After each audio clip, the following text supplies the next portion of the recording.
लंबे बालों वाली बहू। अंजलि ने बचपन से कभी बाल नहीं कटवाए होते, जिस वजह से उसके बाल उसकी हाइट से भी लंबे होते हैं।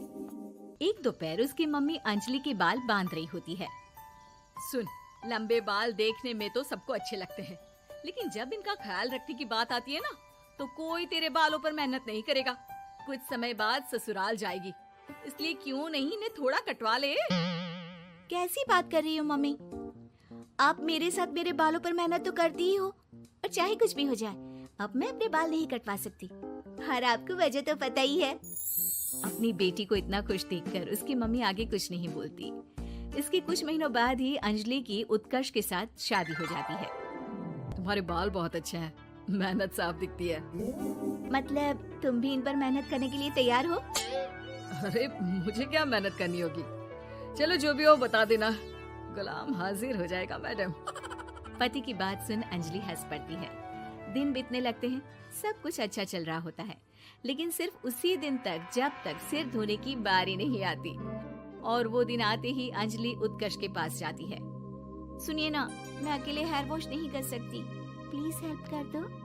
अरे यार, आज तो बहुत इम्पोर्टेंट मीटिंग है, जल्दी ऑफिस पहुंचना है, कल कर लेना, पक्का मदद कर दूंगा। सॉरी यार। उत्कर्ष वहाँ से चला जाता है, जिसके बाद अंजलि शैम्पू की बोतल लिए सास के पास जाकर उनसे मदद मांगती है। जहाँ अंजलि की बात सुन सास जोर जोर से हंसने लगती है। बावली हो गई है क्या?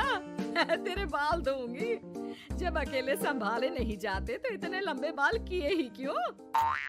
ये कहकर सास भी वहाँ से चली जाती है। अंजलि मन ही मन सोचती है, मम्मी सही बोलती थी, तारीफ सब करेंगे, पर थोड़ी भी मेहनत कोई नहीं करेगा। अब अंजलि खुद ही हेयर वॉश करने बाथरूम में चली जाती है। इस बात को 3 घंटे बीत जाते हैं, लेकिन अंजलि बाथरूम से बाहर नहीं निकलती। सास बाथरूम का दरवाजा खटखटाती है। अरे ओ महारानी, अंदर घर बसाने का प्लान है क्या? यहाँ सारे काम पड़े हैं, तेरे बालों की वजह से हम क्या भूखे मर जाएं?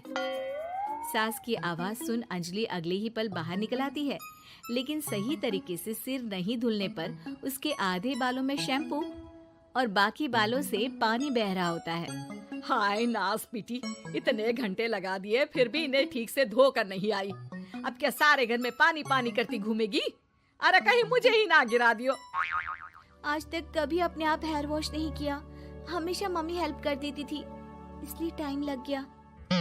अंजलि और उसके बालों से टपक रहे पानी का हाल देख सास अपनी ही जान बचाने के लिए बहू को दोबारा बाथरूम में ले जाकर उसका अच्छी तरह हेयर वॉश कर बालों का पानी निकाल देती है।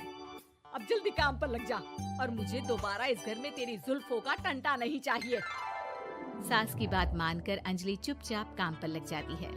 इसी तरह दिन बीतने लगते हैं, जिसमें अब अंजलि हेयर वॉश के लिए आधे दिन का समय लेकर अपने घर आने लगती है।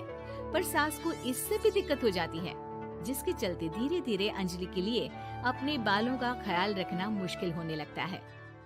न तेल लग रहा है, न समय से हेयर वॉश हो रहा है, और बालों में कंघा घुमाए तो हफ्ते बीत जाते हैं। मुझसे अपने बालों की ऐसी दुर्गति देखी नहीं जा रही। इसी तरह दिन और दिनों के साथ महीने बीत जाते हैं, जिसमें अच्छे से ख्याल नहीं रखने की वजह से अब बाल रफ उलझे हुए होने के साथ साथ हेयर फॉल भी शुरू हो जाता है। अब क्या हमें अपने बालों में उलझाकर कूड़े में फेंकने का इरादा है? जहाँ देखो वहीं मैडम के बाल गिरे हुए मिलते हैं। अरे कटवा क्यों नहीं देती इन नासपीटों को? तभी उत्कर्ष वहाँ आ जाता है। अरे कैसी बात कर रही हो माँ, आपके बोले बिना वो सब कुछ कर देती है, और बदले में जब सिर्फ अपने बालों के लिए जरा सी मदद चाहती है तो आप उसे ऐसी बातें सुनाती हो। उत्कर्ष अंजलि को लेकर घर से बाहर निकल जाता है, और वो दोनों अंजलि के घर पहुँच जाते हैं। मुझे माफ करना, मैंने वादा किया था लेकिन पूरा नहीं कर पाया। अब तुम जैसा कहोगी मैं वैसा ही करूँगा। अंजलि की मम्मी उन्हें बहुत सारे घरेलू उपाय बताती हैं, जिन्हें अच्छे से समझकर दोनों घर वापस आते हैं और अब मिलकर अंजलि के बालों को ठीक करने के मिशन पर लग जाते हैं। अरे पत्नी की सेवा में तो ऐसे लगा है जैसे इसके बालों में से खजाना निकल आएगा। इसी तरह कुछ महीने बीत जाते हैं और धीरे धीरे अंजलि के बाल पहले जैसे हो जाते हैं। आधा सफर तो कंप्लीट हुआ, अब आधा बचा है। हाँ, कौन सा आधा? मैं समझी नहीं। मम्मी। अब अपनी मम्मी को बहू की कीमत समझाने के लिए पहले उत्कर्ष उनकी सब सहेलियों को घर बुला लेता है। और फिर अंजलि को उनके सामने लेकर जाता है, जिसे देख वहाँ बैठी सास की सभी सहेलियों का मुंह खुला का खुला रह जाता है। अरे वाह, तेरी बहू के बाल कितने सुंदर हैं। आज से पहले हमने कभी इन पर ध्यान कैसे नहीं दिया। और वैसे इतने लंबे बाल संभालना सबके बस की बात नहीं, लेकिन तुम्हारी बहू को देखकर लगता है कि ये इसमें प्रो है। वैसे बहू, लंबे बाल देवी के भी होते हैं और चुड़ैल के भी, इसलिए अपने अंतर्मन में कभी कुछ बुरा मत आने देना और इस घर के लिए लक्ष्मी का रूप बनना। अरे किस बात की, घर की आधी लक्ष्मी तो ये इन्हीं जुल्फों पर खर्चा कर देती है। सास की इस बात पर अंजलि तुरंत पैसे ले जाकर सास के हाथ में रख देती है। अब मुझे सबके सामने नीचा दिखाने के लिए पैसे दे रही है क्या? नहीं नहीं मम्मी जी, पैसे आपको इसलिए दिए हैं क्योंकि ये उन्हीं बालों की कमाई है जिन्हें आप रात दिन कोसती रहती हैं। अगर आप वो सब नहीं करती तो मेरे बाल खराब नहीं होते और ना ही मैं ये पैसे कमा पाती। है? क्या मतलब है? कहना क्या चाहती हो? मैं शादी के पहले से ही एक हेयर केयर यूट्यूब चलाती हूँ, जहाँ शादी के बाद और बालों के हाल की वजह से मैं इनएक्टिव हो गई थी। पर उस दिन जब उत्कर्ष और मैं मम्मी के पास उपाय पूछने गए तो आइडिया आया कि अपनी हेयर प्रॉब्लम्स ओवरकम करने के साथ साथ इस प्रोसेस की वीडियो बनाकर उसे भी यूट्यूब पर डाल दूँ तो।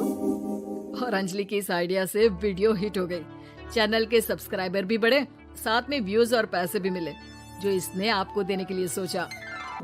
बहू की बातें सुन सास को अपने बर्ताव पर पछतावा होता है और अब सास, बहू और पति सब मिलकर हेयर केयर और यूट्यूब चैनल पर काम करने लगते हैं।